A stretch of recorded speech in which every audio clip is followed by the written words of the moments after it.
बयान का अगर आप जिक्र कर रहे हैं तो देखिए हमारा वह बयान एकदम अहिंसक था, अहिंसक।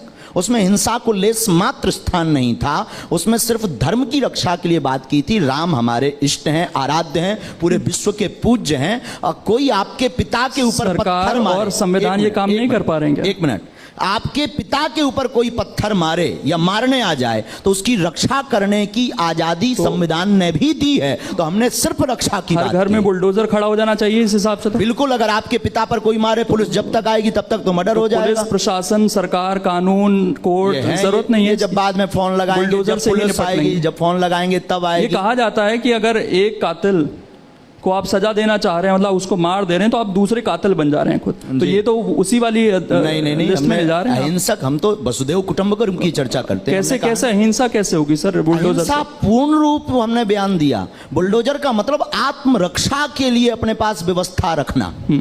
अगर आपको दिक्कत है कि आपको डर है तो आप क्रेन रख लो।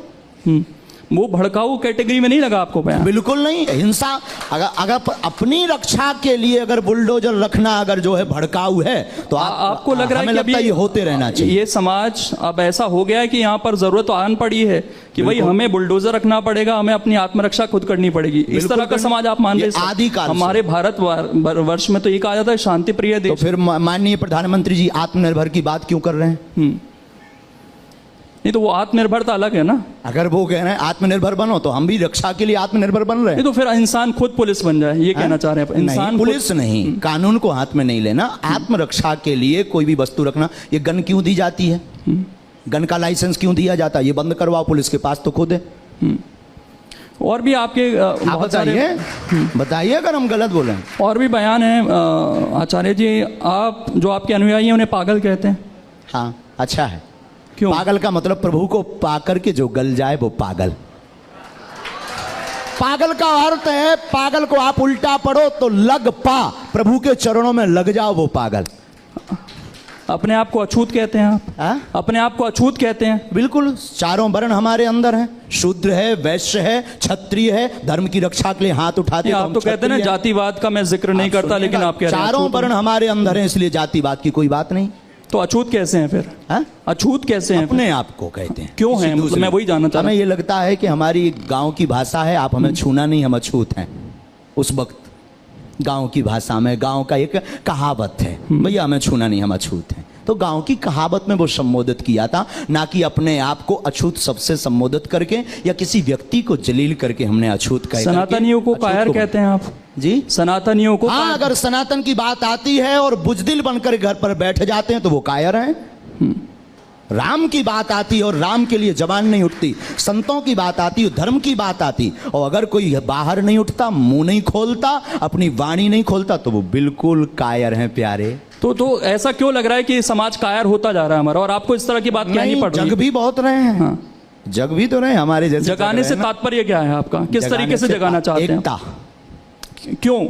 आप कहते हैं मैं जाति नहीं मानता, मैं धर्म नहीं मानता, तो आप इंसान को एक कीजिए ना। आप वहां सनातनी जोड़ देते हैं। सनातन का मतलब कोई पर्टिकुलर धर्म नहीं, सनातन का मतलब बौद्ध धर्म, जिसमें बसो सारे धर्मों को एक करना चाहते हैं। पूरी बात। वसुदेव कुटुंबकम की चर्चा, हम उस सनातन धर्म की बात कर रहे हैं जिसके मंदिरों से आवाज निकलती है, विश्व का कल्याण हो, विश्व में शांति हो, प्राणियों में सद्भावना हो। और जो इस चीज को नहीं मानते वो दूसरे धर्म को मानते हैं। अगर वो नहीं मानते तो वो मानव है, नहीं है, मानव समाज में रहने के लायक। दूसरे धर्म की बात कर रहा हूं मैं सर, जो वो अपना पालन। धर्म हमारे हैं, सब धर्म हमारे हैं, जिसमें मानवता सबसे पहले, हमारा उद्देश्य है मानवता। तो एकता की जरूरत क्यों है? समाज बिखर रहा है क्या आपकी नजर में? बहुत ज्यादा जातिवाद के नाम पर रोटियां सेकी जा रही हैं श्रीमान। आपको न्यूज नहीं पढ़ रहे आप? नहीं, न्यूज तो कुछ जगह की आती हैं, उससे पूरे समाज को हम ताना बाना बिगाड़ने का काम कर रहे हैं। समाजों को एक करना जरूरी है। आप भी न्यूज चलाइए, ये काट कर हमारी अलग से। मतलब ताना बाना बिगड़ गया है समाज का? कौन बिगाड़ रहा है समाज का ताना बाना? अब आपकी नजर पर कह दें? नहीं, कह दीजिए, जब उसको भी चला देंगे काट। अरे साहब, इतने ज्यादा भी नहीं। नहीं, चला देंगे। आप बोले कौन बिगाड़ रहा है ताना बाना, जिसको एकता की जरूरत पड़ रही है? श्री गणेश हम आप कर रहे हैं, श्री गणेश हम आप, हम बिगाड़ रहे हैं। अच्छा, आप और हम दोनों। तो वही तो मैं कह रहा था कि भड़काने वाली बात है क्या आपके बयानों से, जिससे ताना बाना बिगड़े? नहीं, हम एकता की चर्चा करते हैं। आज भी कह रहे हैं हम मानववादी हैं, सबसे पहले कोई हमसे परिचय पूछे तो हम सबसे पहले मानव हैं, फिर सनातनी हिंदू हैं, तीसरा हम हिंदुस्तानी हैं। ये हमारा सौभाग्य। चलिए आखिर में मैं गुरुजी आज का युवा जिसको आप एक करने की बात कह रहे हैं उसके लिए क्या कहना चाहेंगे जल्दी से? सभी युवाओं को हम यही कहना चाहेंगे कि मानव धर्म सबसे बड़ा धर्म है और सनातन धर्म एक ऐसा धर्म है जो सबको स्वीकार करता है। सभी युवाओं से कहना है, माता पिता और गुरु की बातों पर चलते रहिए, सनातन धर्म का अनुकरण करते रहिए, भारत एकता की ओर बढ़े ताकि अनेकता में जातिवाद में ना बटे और सनातन का उत्थान हो, भारत का उत्थान हो, भारत विश्व गुरु बने।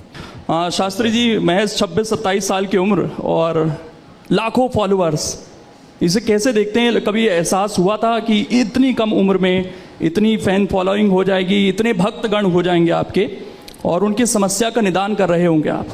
जय श्री राम, जय बागेश्वर धाम की। इन सब पर कृपा ईश्वरीय कृपा होती है। हम आप कोई नहीं होते हैं जो चुन सकें कि हमें कौन सा कार्य करना है।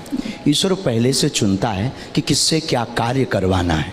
ये बालाजी की कृपा और साथ में हमारे दादा गुरु का आशीर्वाद। तो बालाजी की कृपा से एक ब्राह्मण परिवार में दास का जन्म हुआ, तो वहाँ से यह परंपरा पर दरबार की, कथा की, आदि की प्रारंभ हुई। फिर दादा गुरु ने हाथ पकड़ करके बालाजी के चरणों में लगा दिया, तो निरंतर मानव सेवा में लगे हुए हैं। तो हमें लग रहा कि ये किसी व्यक्ति की सोच से ये कार्य निश्चित नहीं होता, ईश्वर स्वयं निश्चित इसको करके भेजता है कि किससे क्या करवाना है। अभी बहुत सारी चीज़ें मन में चल रही होगी, इतने सारे लोग सामने बैठे हैं आपके। कभी नहीं